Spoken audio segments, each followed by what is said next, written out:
เข้ามาที่เบอร์โทรศัพท์ 0817836540 ให้อาหารปลาหน้าวัดสุขใจเชิญรวมบุญสงน้ำพระธาตุน้อมใจอภิวาท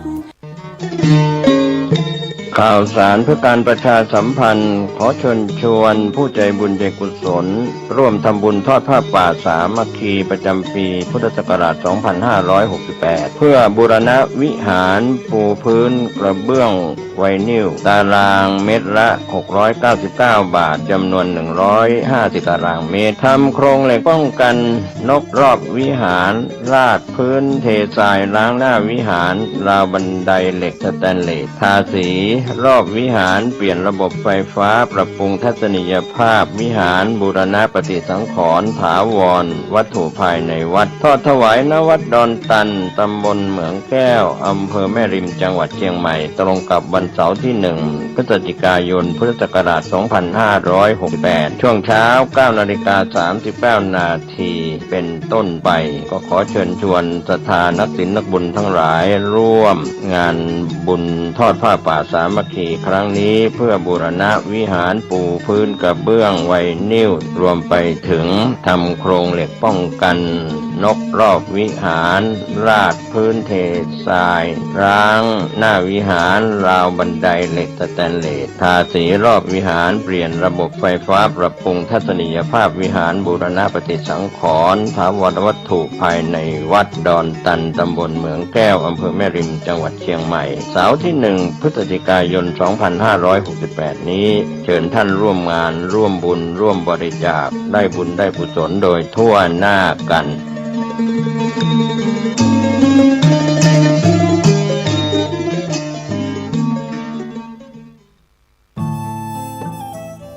ท่านกำลังติดตามรับฟังสถานีวิทยุกระจายเสียงพระพุทธศาสนาแห่งชาติและสังคม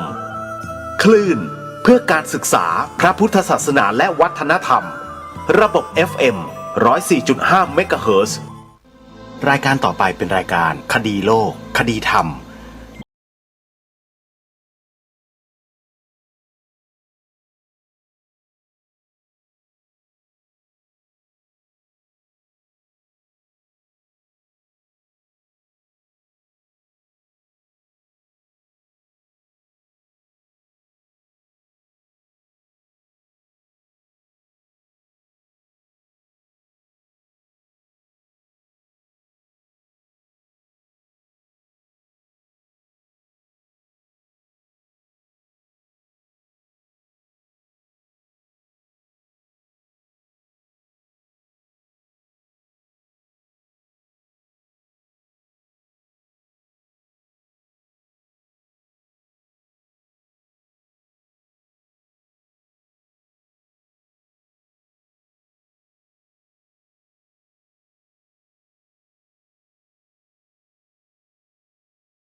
ทั่วไทย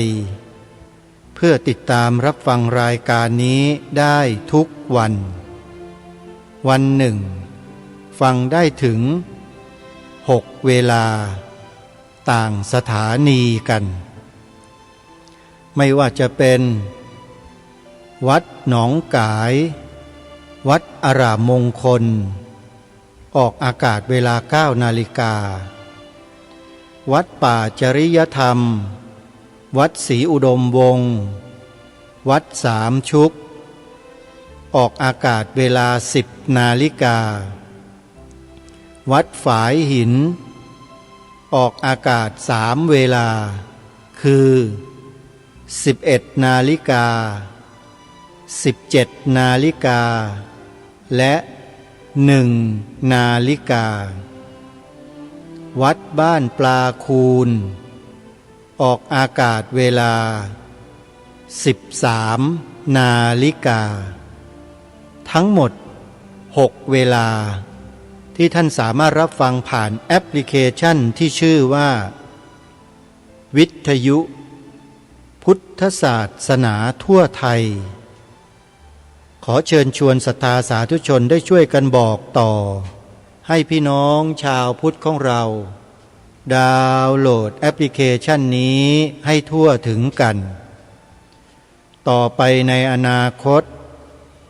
สถานีวิทยุของครูบาอาจารย์ที่ญาติโยมติดตามรับฟังกันอยู่เป็นปกตินั้นอาจจะพบเจอกับอุปสรรคและปัญหาใหญ่ในภายหน้าได้จนไม่สามารถออกอากาศได้ตามปกติแต่ยังสามารถรับฟังผ่านทางออนไลน์ทางอินเทอร์เน็ตทางโทรศัพท์มือถือได้ตลอดไปเพราะฉะนั้นความไม่แน่นอนย่อมเกิดขึ้นได้แต่แอปพลิเคชันวิทยุพุทธศาสนาทั่วไทยนี้ยังคงมีความแน่นอนอยู่ต่อไปเพราะไม่เกี่ยวข้องกับสัญญาณที่อยู่บนพื้นดินแต่เป็นสัญญาณดิจิตอลที่อยู่ในโทรศัพท์มือถือของทุกท่านอันนี้ถือว่าเป็นการประกาศประชาสัมพันธ์ให้ตลอดเพื่อกระตุ้นเตือนพวกเราทุกท่านว่าให้รีบดาวน์โหลดเก็บเอาไว้ฝึกในการเปิดในการปิดแอปพลิเคชันให้เป็นก่อนที่เราจะไม่สามารถทำอะไรได้และไม่มีใครมาบอกเราอย่างนี้นะโยมนะอันนี้เตือนกันมาโดยตลอดทุกวันเลยให้ดาวน์โหลดแอปพลิเคชันนี้ไว้เพราะยุคนี้มันเป็นยุคที่มีการเปลี่ยนแปลงไปไกลมากแล้วโยมจะมัวมาบิดหมุนปุ่มวิทยุทรานซิสเตอร์ที่อยู่ที่บ้านอยู่ไปตลอดนั้นไม่ได้นะโยมนะโลกมันเปลี่ยนไปไกลแล้วโยมมันไม่ใช่ดิจิตอลธรรมดาแล้วนะมันกลายเป็นระบบ AI ไปแล้ว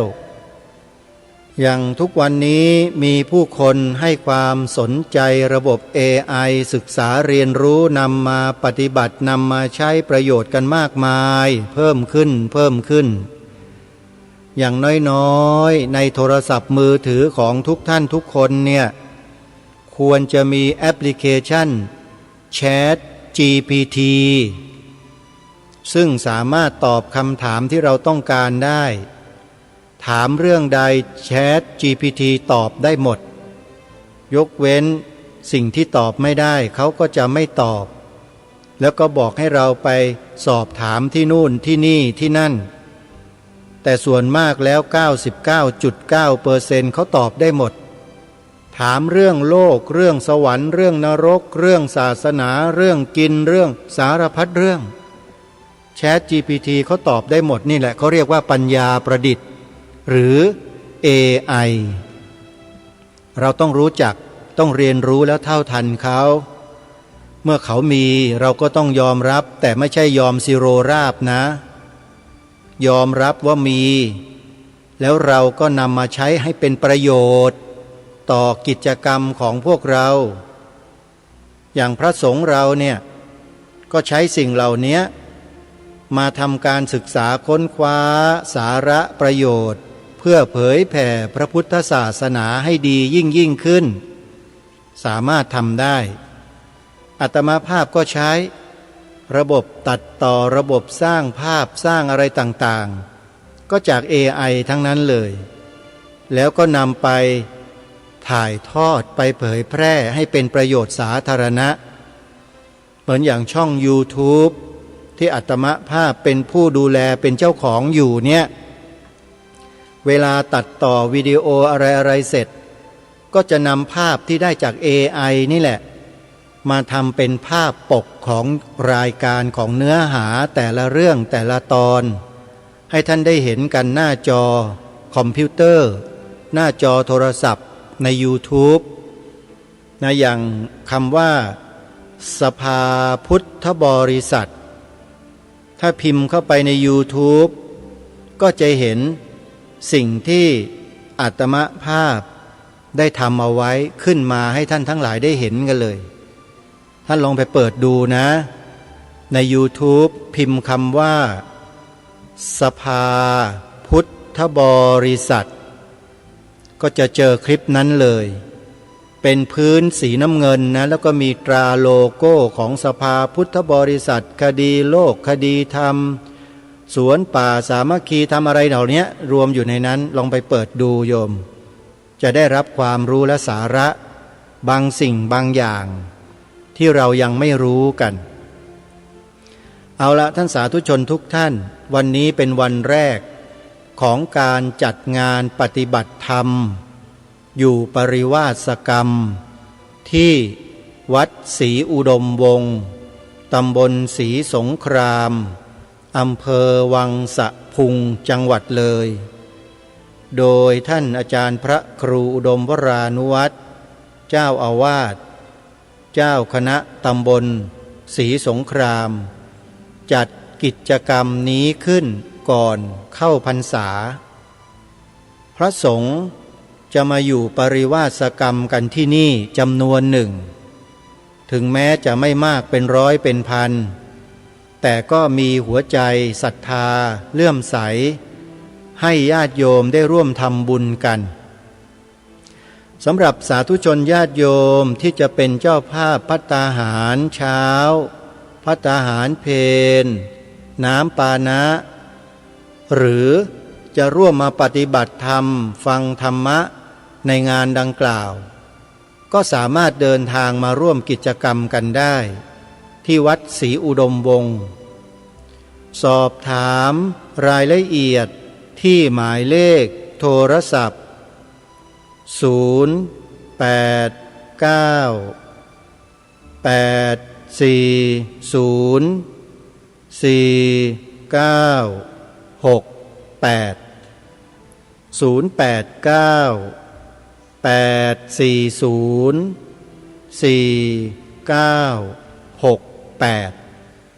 งานเขาจะจัดไปจนถึงวันที่4 กรกฎาคมในวันที่3 กรกฎาคมเป็นไฮไลท์มีการแสดงธรรมเป็นระยะเวลาที่ยาวนานอาจจะถึงเช้าของอีกวันหนึ่งสาธุชนที่สนใจก็สามารถไปร่วมกิจกรรมกันได้หรือติดตามการถ่ายทอดสดทาง Facebook Live ช่องวัดศรีอุดมวงศ์ Official เสร็จจากงานที่วัดศรีอุดมวงศ์แล้วมีอีกงานหนึ่งที่ทางรายการประกาศเชิญชวนสาธุชนไปร่วมเพราะ1 ปีมีแค่ครั้งเดียวและเป็นงานที่ยิ่งใหญ่มากที่ยิ่งใหญ่มากในที่นี้ไม่ใช่หมายความว่าจัดอย่างอลังการโมโหฬารใช้เงินงบประมาณทุ่มไปเป็น10 ล้านไม่ใช่ฮะที่บอกว่าเป็นงานที่ใหญ่มากก็เนื่องจากว่างานนี้เนี่ยมี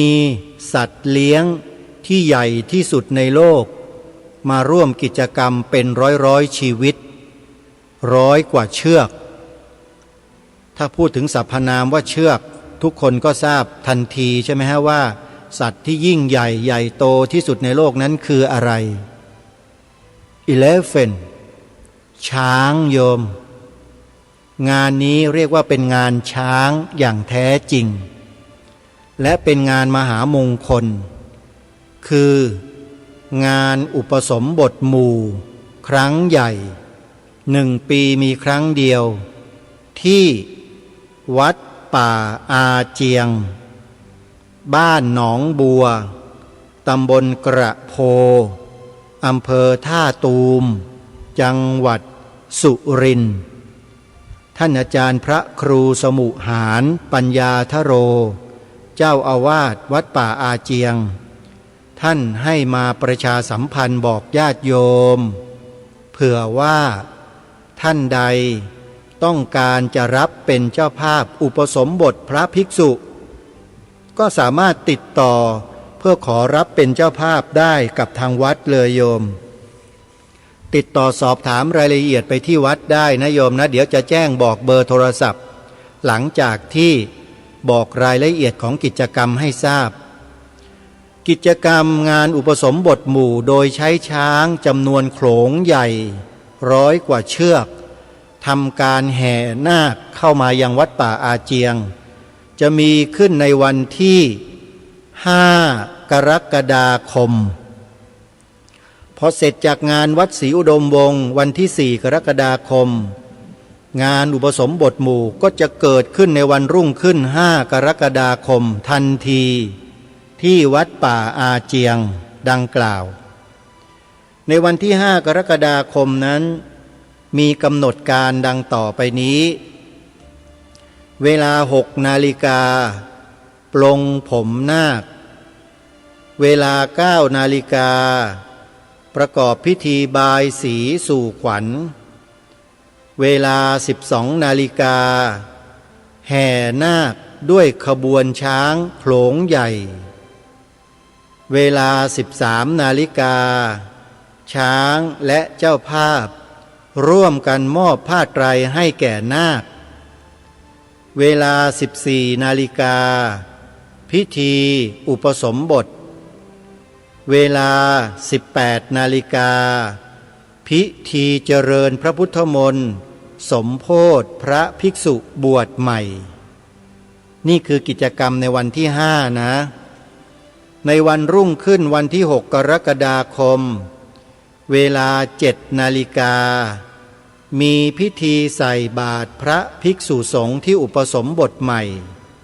ด้วยช้างและเจ้าภาพร่วมกันใส่บาตรหลังจากนั้นก็จะถวายภัตตาหารเพลแด่พระสงฆ์เหล่านั้นเป็นเสร็จพิธีท่านใดจะร่วมกิจกรรมก็ดีจะเป็นเจ้าภาพอุปสมบทพระภิกษุก็ดีสอบถามรายละเอียดเข้าไปได้ที่หมายเลขโทรศัพท์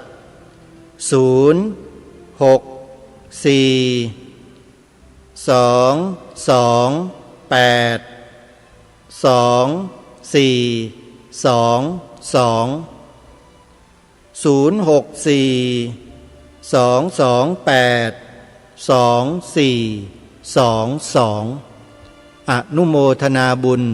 ทุกท่านสาธุชนผู้ฟังทุกท่านเมื่อวานนี้ท่านที่ฟังรายการก็จะได้ยินอาตมาภาพนำบทสวดมนต์ธรรมวัดเช้าแปลมาออกอากาศให้สาธุชนได้สดับรับฟังกันเราจะเห็นได้ว่าบทสวดมนต์ธรรมวัดเช้าแปลซึ่งมีครูบาอาจารย์ในสมัยอดีตท่านได้ทำการรวบรวมและเรียบเรียงไว้ให้แก่พวกเราอย่างสละสลวยสวยงามในธรรมอย่างมากเมื่อเราสวดมนต์แปลกันทุกวันเนี่ยเป็นการทำซ้ำๆย้ำๆซ้ำๆย้ำๆซึ่งเราทำกันมาตั้งแต่โบราณนานมาแล้วเป็นหลายร้อยปีมาแล้วญาติโยมแล้วมาชัดเจนก็เมื่อสมัยที่หลวงพ่อพุทธทาสภิกขุท่านได้ทำการแปลบทสวดมนต์ทำวัดเช้าเย็นให้แก่พวกเราจากสวนโมกขพลารามอำเภอชัยยาจังหวัดสุราษฎร์ธานีนั่นแหละก็น่าจะประมาณก่อนปีพระพุทธศักราช 2500 ด้วยซ้ำการแปลบทสวดมนต์ทำวัดเช้าเย็นของสวนโมกขพลารามโดยหลวงพ่อพุทธทาสภิกขุนี้ถือว่าเป็นบทสวดมนต์แปลที่มีความสละสลวยในอักษรพยัญชนะที่ลงตัวกันทุกตัวอักษรเลยแล้วก็กลายเป็นที่นิยมอย่างมากของหมู่คณะพระภิกษุสงฆ์ ตามวัดวาอารามต่างๆซึ่งถือว่าเป็นคุณูปการใหญ่หลวงต่อชาวพุทธในปัจจุบันอย่างมากเมื่อเราสวดทั้งพระบาลีทั้งคำแปลไปแล้วเนี่ยจะทำให้เราเกิดความซาบซึ้งในพระพุทธคุณพระธรรมคุณพระสังฆคุณอย่างละเอียดลึกซึ้งที่สุดนี่คือสิ่งที่ทางรายการได้นำมาเสนอต่อท่านเพื่อฟังเมื่อวานนี้พร้อมกับปรารภถึงธรรมนาวาของพระอาจารย์ต้นจารุวรรณโนที่ท่านให้เน้นการเข้าถึงคุณของพระรัตนตรัยด้วยการกล่าวคำว่าพุทโธเมนาโถ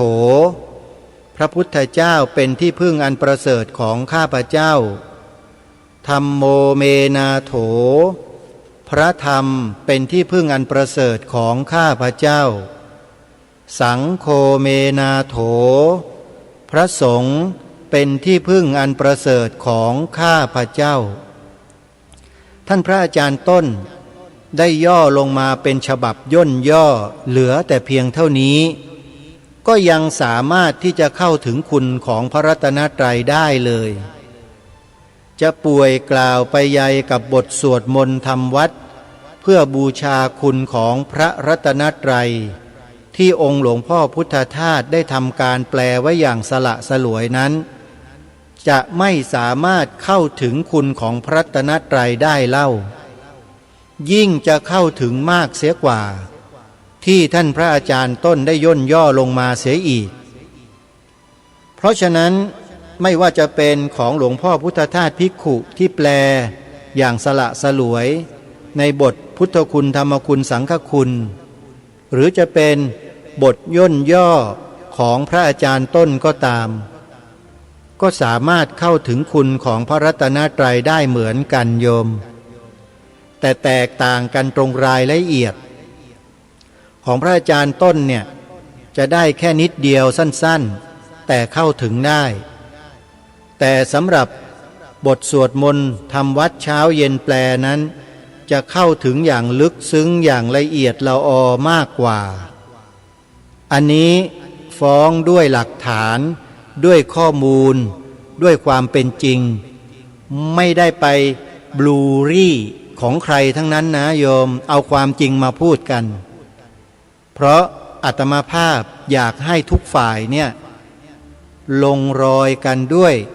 หลักธรรมคำสอนของพระสัมมาสัมพุทธเจ้าเหมือนกันผู้ปฏิบัติธรรมในพระพุทธศาสนามีคุณสมบัติเดียวกันคือเมตตากรุณา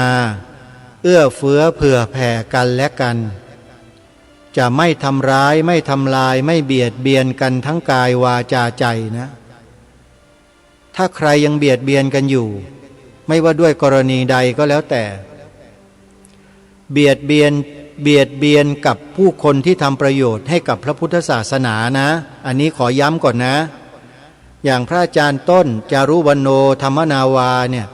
ก็ทำประโยชน์ให้กับพระพุทธศาสนาเหมือนกันแต่บางประเด็นมีคนโต้แย้งมีคนเข้ามาคอมเมนต์ในลักษณะที่ไม่เห็นด้วยตรงนี้ก็พิจารณากันเป็นข้อไป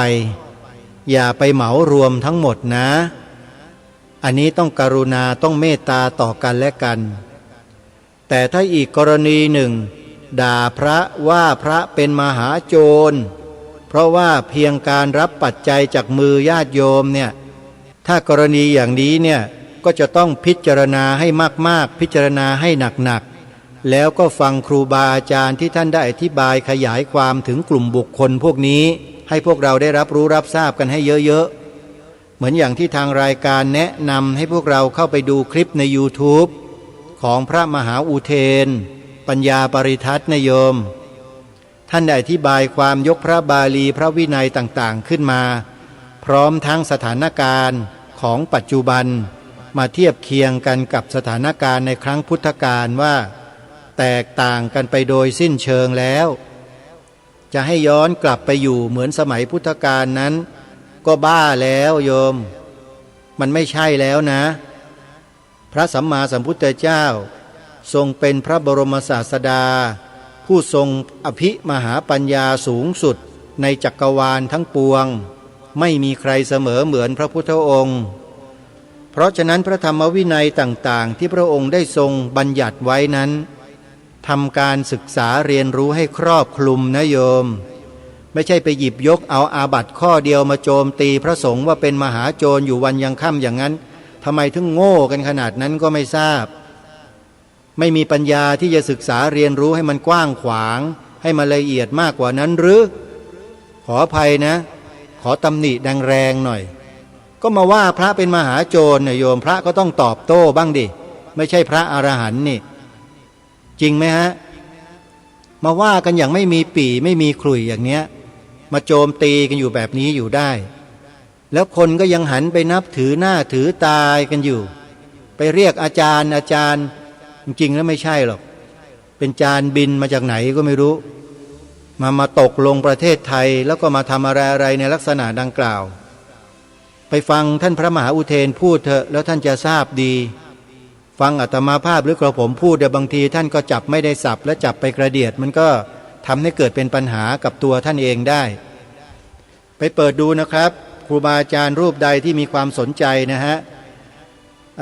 ท่านพระอาจารย์มหาอุเทนได้ปรารภถึงเรื่องนี้และบุคคลที่เกี่ยวข้องเหล่านี้ว่าเป็นมายังไงคลิปใน YouTube ให้พิมพ์หาคำว่าทูตเทวทัตทุจินแล้วก็พิมพ์ต่อออกไปตอนท้ายอีกนิดหนึ่งว่าพระมหาอุเทนเพียงเท่านี้ท่านก็จะได้ยินได้ฟังอย่างชัดเจนทั้งสองหูของเราเลยว่ากรณีดังกล่าวเนี่ยมันคืออะไรแน่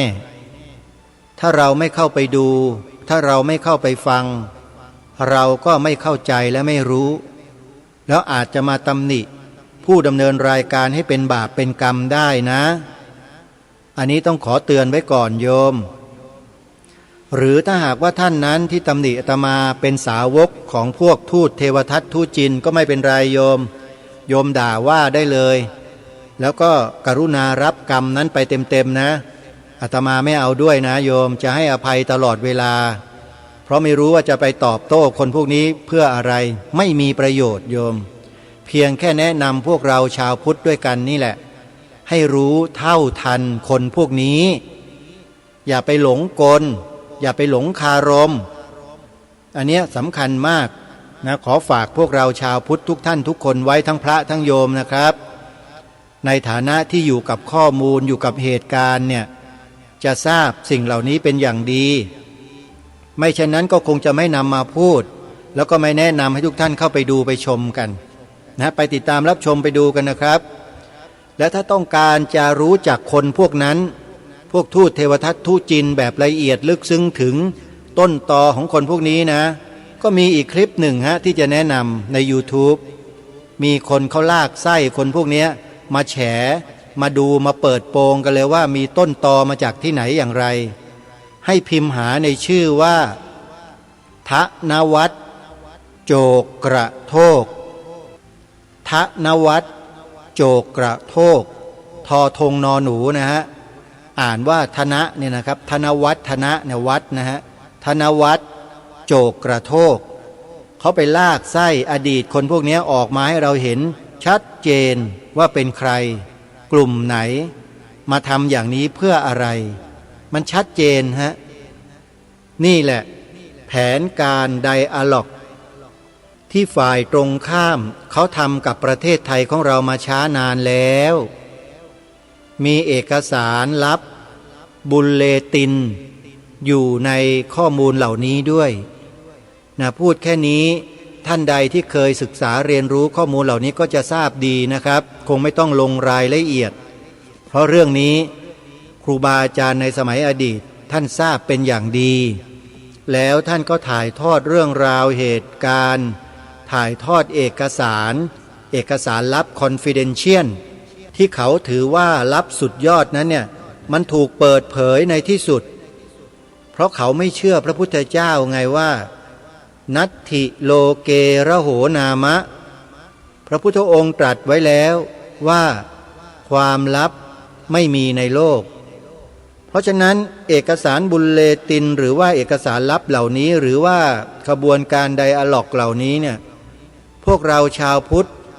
ทราบกันมาตั้งนานแล้ว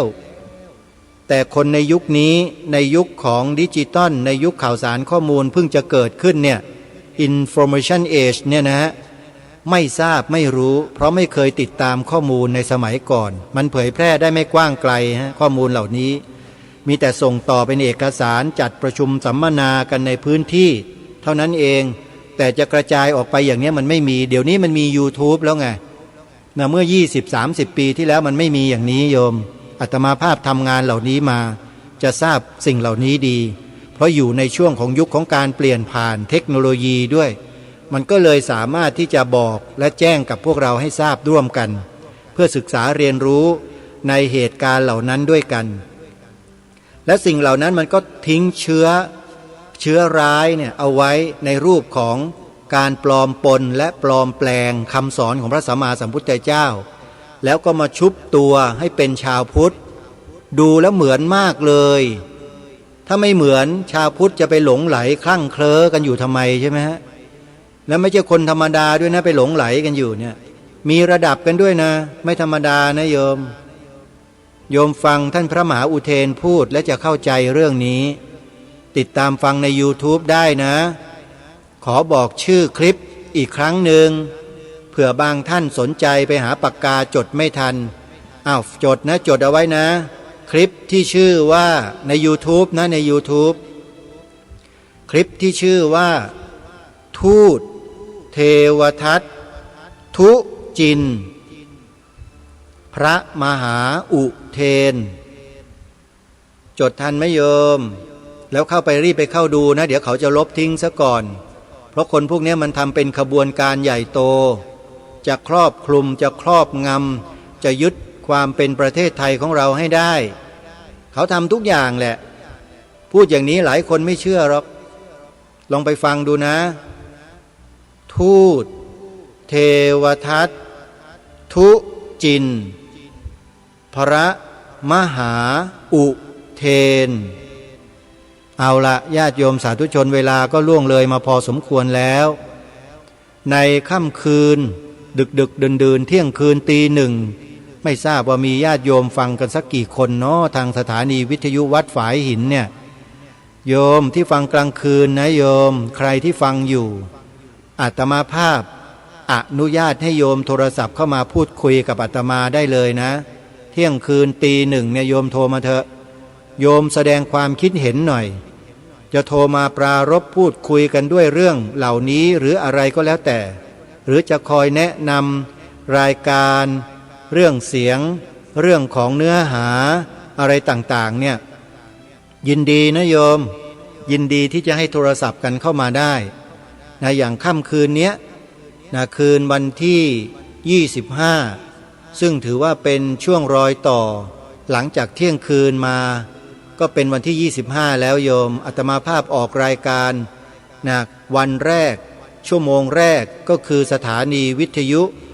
วัดฝายหินเที่ยงคืนตีหนึ่งโยมเปิดฟังได้ในแอปพลิเคชันได้เลยวิทยุพุทธศาสนาทั่วไทยนะโยมนะพร้อมด้วยเครือข่ายไม่ว่าจะเป็นคลื่นสีขาวเพื่อชาวประชาของเชียงใหม่ช่อง YouTube วัดฝายหินช่อง YouTube ธรรมะภาคเหนือติดตามรับชมรับฟังกันได้นะฮะก็ขอกราบขอบพระคุณพระอาจารย์พระครูสมุวิสุวัตรวรกิจโจ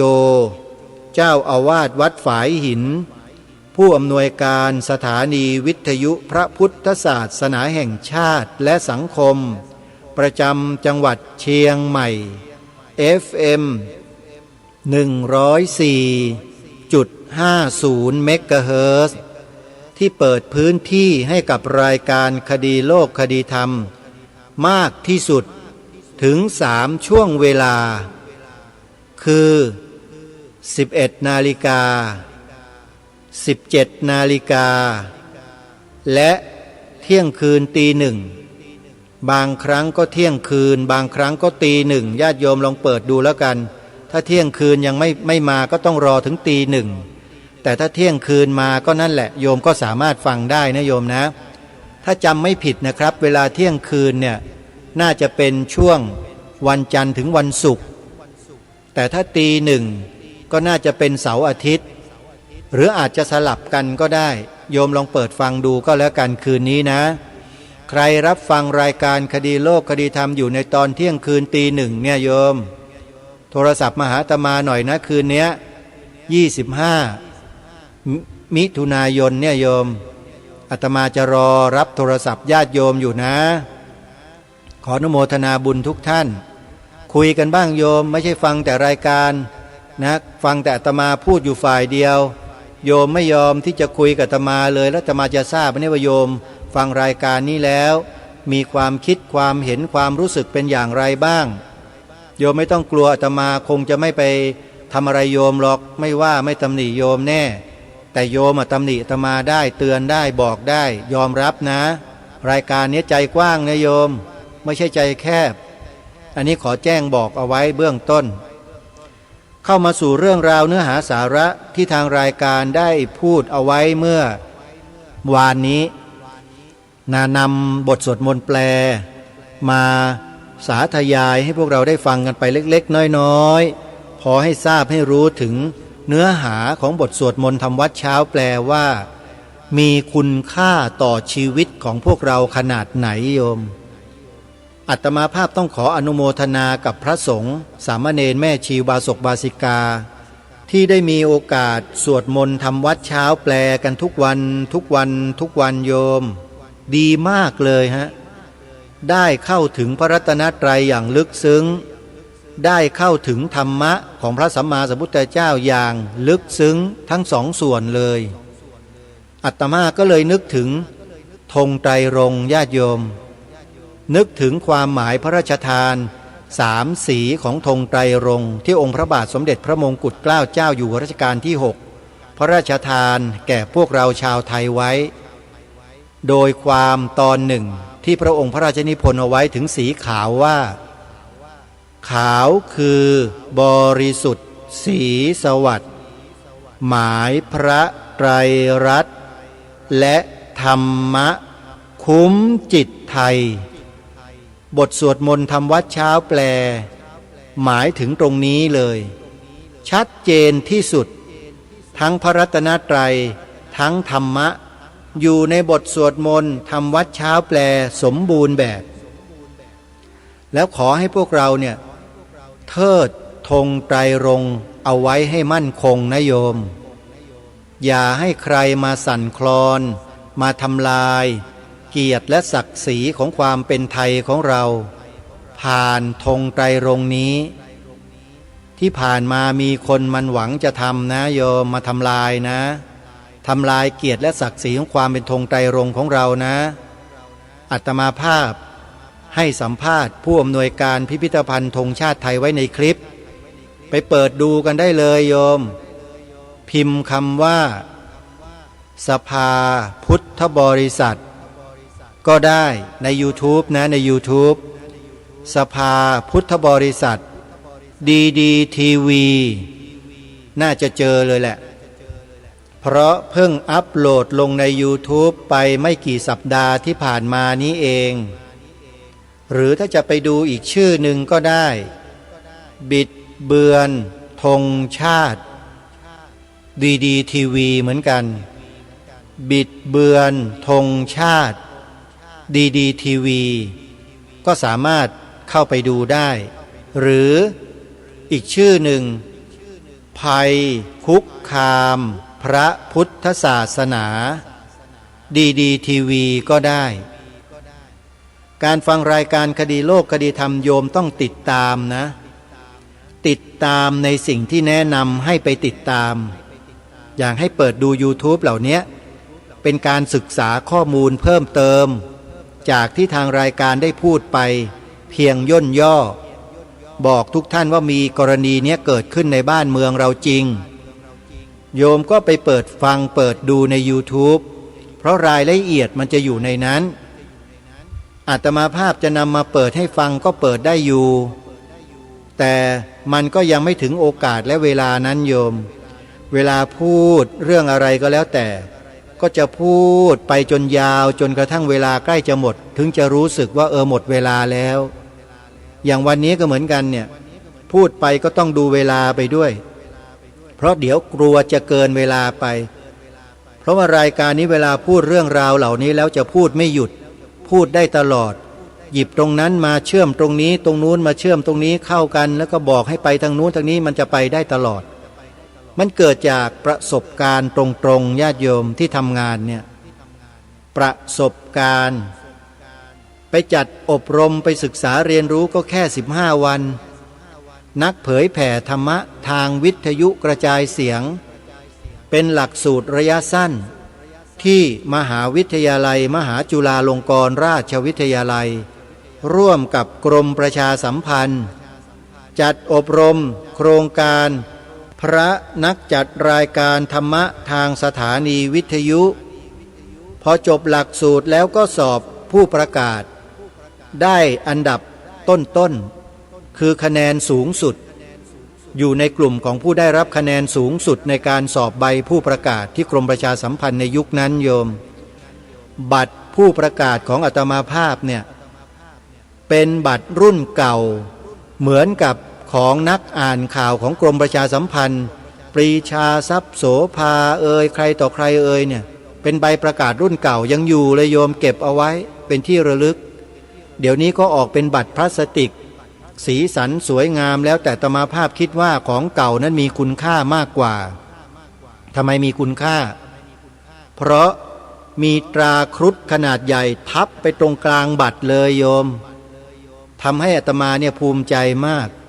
ที่สอบผู้ประกาศในยุคนั้นได้แล้วได้ใบผู้ประกาศเป็นบัตรผู้ประกาศแบบเก่าแบบเดิมเดี๋ยวจะไปโชว์ใน YouTube ใน Facebook นะให้ญาติโยมได้เห็นกันใครที่จะเข้าไปดูใน Facebook ในอีกไม่กี่วันข้างหน้าเนี่ยก็ลองไปเปิดดูแล้วกันโยมจะเอาภาพของใบผู้ประกาศแบบดั้งเดิมแบบเก่าเนี่ยไปโพสต์ให้ดูกันนะสอบได้เมื่อปีพระพุทธศักราช 2546 แต่พูดรายการวิทยุเนี่ยเริ่มต้นพูดมาตั้งแต่ปีพระพุทธศักราช 2545 นะฝึกฝนมากับครูบาอาจารย์พระมหาด็อกเตอร์ตวนจารุวรรณโนนะพระมหาบุญธรรมสุจิตโตพระมหาด็อกเตอร์โชทัศนีโยเจ้าคุณพระราชรัตนโมลีสมชัยกุศลจิตโตเปรียนธรรม9ประโยคอดีตรองอธิการบดีฝ่ายกิจการต่างประเทศของมหาวิทยาลัยมหาจุฬาลงกรณราชวิทยาลัยนี่จัดรายการร่วมกับครูบาอาจารย์เหล่านี้มาเป็นระยะเวลาช่วงหนึ่งท่านคอยแนะท่านคอยสอนท่านคอยบอกพวกเราอาตมาภาพก็เรียนรู้จากครูบาอาจารย์เหล่านี้แหละแล้วก็ได้ไปจัดรายการแทนท่านเป็นบางโอกาสที่สถานีวิทยุกระจายเสียงกรมประชาสัมพันธ์ถนนวิภาวดีรังสิตจำได้ไปจัดกับท่านพระมหาทองสอนโยมเจอกันบนตำหนักเมื่อเร็วๆนี้เองก็พูดคุยกันถึงเรื่องความหลังกันต่างคนก็แก่ลงเรื่อยๆโยมนะร่างกายมันแก่แต่จิตใจนี้ไม่เคยแก่กันเลยเชื่อไหมโยมอาตมาภาพโดยเฉพาะอาตมาภาพเนี่ยใจมันไม่ยอมแก่ไปตามสังขารแปลกดีเหมือนกันทำไมรู้ไหมเพราะมันอยากจะทำงานเพื่อส่วนรวมเพื่อประเทศชาติเพื่อพระพุทธศาสนาเพื่อสถาบันพระมหากษัตริย์อย่างแข็งขันตลอดไปไม่ย่อท้อแปลกประหลาดมากโยมหาคนแบบเนี้ยโยมว่ามีกันสักกี่คนเนาะในประเทศของเราเนี่ยทำงานอย่างเรียกว่าไม่เห็นแก่ความเหน็ดความเหนื่อยทุ่มเทสัพพะกำลังความสามารถประสบการณ์ความรู้ให้กับงานไม่ว่าจะเป็นจัดรายการวิทยุไม่ว่าจะเป็นเผยแพร่ทาง Facebook ทาง YouTube ทาง TikTok เพื่อส่วนรวมเพื่อประเทศชาติบ้านเมืองของเราโดยเฉพาะเพื่อพระพุทธศาสนาพูดไปพูดมาเวลาก็ใกล้จะหมดอีกแล้วเห็นไหมมันชอบแวะไปเรื่อยอาตมาเนี่ยขออภัยขอขมาครูบาอาจารย์ด้วยนะครับแล้วก็ขอขมาญาติโยมทุกท่านทุกคนด้วยนะ อย่าเพิ่งเบื่อนะโยมรายการนี้ใครเบื่อบ้างยกมือนะเบื่อก็ไม่ต้องฟังโยมก็ไปฟังอย่างอื่นก่อนสำหรับญาติโยมที่ติดตามรับฟังรายการคดีโลกคดีธรรมมาโดยตลอดแล้วก็มีความศรัทธามีความเลื่อมใสมีความเข้าใจรายการนี้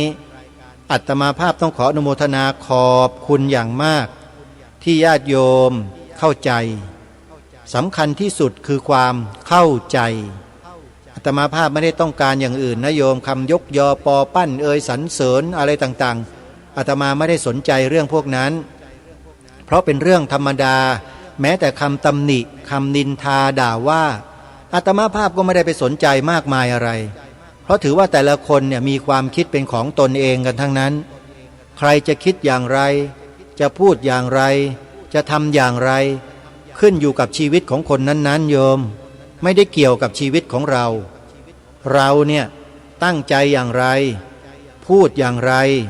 ทำอย่างไรมันก็คือตัวเรานี่แหละจะให้คนอื่นหรือเราเหมือนกับคนอื่นคนอื่นเหมือนกับเรามันไม่ได้มันเป็นคุณสมบัติคุณลักษณะของใครแต่ละใครเนี่ยไม่เหมือนกันโยมอาตมาก็เป็นของอาตมาอย่างเนี้ยนะใครจะชมใครจะชอบใครจะชังใครจะตำหนิใครจะต่อว่าเป็นเรื่องธรรมดาธรรมดาปกติพระสัมมาสัมพุทธเจ้าโดนด่าโดนว่าไม่โยมแม้แต่พระสัมมาสัมพุทธเจ้ายังโดนนางจินจมาวิกาด่าทอพระองค์ใส่ร้ายป้ายสีพระองค์เลยเราเป็นใครโยมเพราะฉะนั้นหายสงสัยเถอะที่เขามาด่าเราว่าเราเนี่ยหายสงสัยมานานแล้วโยมอาตมาเนี่ยเป็นเรื่องปกติธรรมดาคนยกย่องคนชมเชยก็เป็นเรื่องปกติเป็นเรื่องธรรมดาของท่านเหล่านั้นก็ถือว่าใครชมใครชอบใครสรรเสริญก็ได้บุญได้กุศลจิตใจเขาเป็นบุญเป็นกุศลใช่ไหมส่วนใครตำหนิใครไม่ชอบใครนินทาใครกล่าวร้ายก็ถือว่าเป็นบาปของคนคนนั้นไปใช่ไหมเพราะใจเขาเป็นอกุศลไงคนที่ด่าว่าตำหนิจิตใจเขาจะเป็นกุศลได้ยังไงโยมจริงไหมล่ะเขาก็สั่งสมอกุศลจิตของเขาทุกวันทุกวันทุกวันสั่งสมมากๆเข้าเดี๋ยวเขาก็รู้เองแหละชีวิตบั้นปลายท้ายชีวิตจะเป็นอย่างไรโยมรอกันจะถึงลมหายใจสุดท้ายนู่นแหละถึงจะรู้เหมือนภาษิตโบราณที่เขาว่าไม่เห็นโลงศพไม่หลั่งน้ำตาเขาจะเห็นตรงนั้นแหละเพราะฉะนั้นชีวิตคนเราเนี่ยต้องดูกันไปถึงลมหายใจสุดท้ายโยมอย่าไปเพิ่งตัดสินใจใครตอนนี้นะดูกันไปเรื่อยๆแต่ในขณะที่ดูอยู่เนี่ยเราก็ไม่ทิ้งหน้าที่ของเราในความเป็นคนไทยในความเป็นพระภิกษุในความเป็นพุทธศาสนิกชนในความเป็นพุทธบริษัทของเราก็ต้องทำหน้าที่เหล่านี้กันไปเหมือนกับรายการคดีโลกคดีธรรมเนี่ยทำหน้าที่หลายอย่างนะโยมนะตามที่กล่าวมาเมื่อสักครู่นี้แหละนะไปมาเวลาก็ใกล้จะหมดอีกแล้วดูสิเนี่ยตั้งใจจะนำข้อมูลที่มีการบันทึกไว้เมื่อปี2475ที่ได้พูดไว้ในรายการเมื่อวานเนี่ยโยมว่าจะนำมาอ่านให้ฟังก็คงจะต้องยกยอดต่อไปแล้วล่ะอย่าเพิ่งลืมนะอาตมาภาพพูดรายการไว้เมื่อวานเนี้ยเกี่ยวกับเรื่องทำไมรัฐธรรมนูญของคณะราษฎร2475จึงไม่บัญญัติรับรองให้พระพุทธศาสนาเป็นศาสนาประจำชาติไทยเอาไว้ได้พูดไว้เมื่อวานนี้นะเดี๋ยวจะนำข้อมูลมานำเสนอต่อท่านผู้ฟังในบางกรณีแล้วก็จะไขความข้องใจของหลายๆท่านที่ยังติดใจอยู่ว่าทำไมรายการคดีโลกคดีธรรมถึงกล้าพูดถึงกลุ่มคณะราษฎรมีคนเขาพูดถึงมาตั้งนานแล้วโยมการ์ตูนแอนิเมชั่น2475ได้ดูกันบ้างหรือยังเผยแพร่กันทั่วไปใน YouTube โยมไปเปิดดูสักหน่อยนะพิมพ์ตัวเลขไทยนะโยมเลขไทยก็ได้เลขอาราบิกก็ได้ เหตุการณ์2475แล้วจะมีรูปการ์ตูนขึ้นมาเปิดดูเลยเปิดดูนะ2475แล้วเดี๋ยวจะนำข้อมูลบางอย่างที่ไม่มีการนำเผยแพร่ในคลิปการ์ตูนแอนิเมชันเนี่ยมาอ่านให้พวกเราได้ฟังกันแล้วท่านจะทราบและบุคคลที่ทำการบันทึกไว้เนี่ยก็คือหนึ่งในคณะราษฎรนั่นเองชื่อทุกคนก็รู้จักเพราะเขาอยู่ในกลุ่มคณะราษฎรในวันที่นำร่างรัฐธรรมนูญขึ้นกราบบังคมทูลถวายพระบาทสมเด็จพระปกเกล้าเจ้าอยู่หัวรัชกาลที่7เพื่อทรงมีข้อพระราชวินิจฉัยและทรงตัดสินพระราชฤทัยลงพระปรมาภิไธยครั้งแรกแล้วพระองค์ทรงปฏิเสธนี่แหละบันทึกอยู่นี่เดี๋ยวนำมาอ่านให้ฟังในวันต่อไปคอยติดตามรับฟังรายการนะท่านนะวันนี้เวลาของรายการหมดแล้วท่านผู้ฟังต้องขอสมมุติยุติรายการไว้แต่เพียงเท่านี้พบกับรายการได้ใหม่ในวันต่อไปขอความสวัสดีในธรรมแห่งองค์สมเด็จพระบรมศาสดาสัมมาสัมพุทธเจ้าจงปรากฏเกิดมีขึ้นในจิตใจของท่านผู้ฟังทุกท่านทุกคนเทินขอเจริญพร